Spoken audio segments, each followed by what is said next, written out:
Hi, I'm Jackie Ehrman, and Michelle Dillard asked me a little while ago, what would I have told my younger self? My younger self would have been considerably younger. I accepted the Lord when I was 16. I'm now 77 years old, and I've had the privilege of walking with Him for over 50 years. But there are some things I would have told my younger self I wish I'd known back then.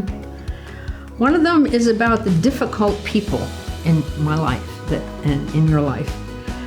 I would say seek God's view of them often, because the difficult people, they keep being difficult, and we have to keep going to the Lord and saying, show me again, Lord, why you love them, that kind of thing.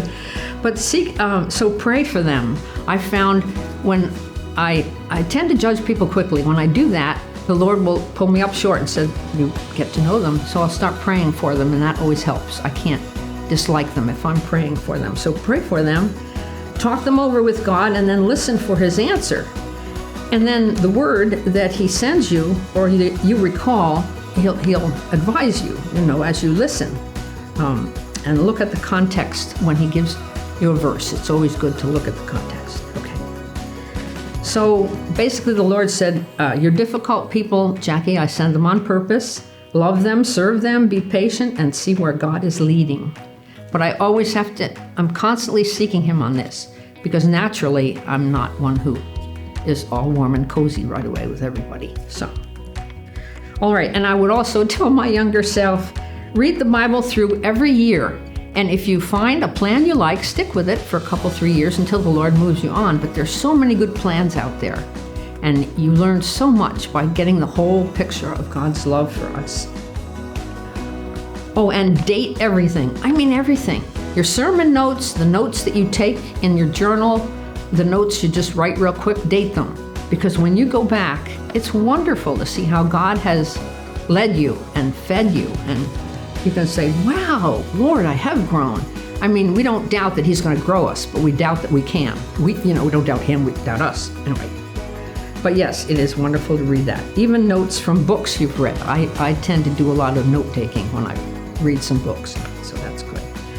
A couple more here. Be patient. Oh, I would tell myself, be patient, tender-hearted, and forgiving with yourself, okay, with me.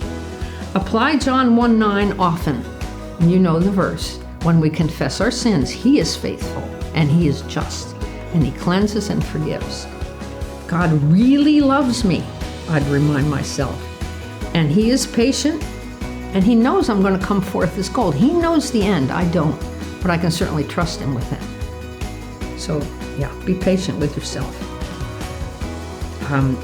Review Bible verses often and truths about your significance to God, who you are in God's sight. And that leads me to the last point, something I picked up just a couple of years ago, actually, when I was serving on a committee with Angela Cockerham and Megan Edwards, and we were talking about how important the gospel is in teaching women. And the idea came up to say the gospel to myself every morning. So I do. First thing, I pop out of bed, my feet hit the floor, but I'm still sitting on the bed, and I say, Lord, thank you for sending Jesus to die for my sins, for being buried, and that He rose again. And Lord, thank you that you love me because you want to. And that is always a jaw dropper for me, that He, because there's nothing I've done to deserve it. And that starts my day off pretty much right. Hope you enjoy this little talk.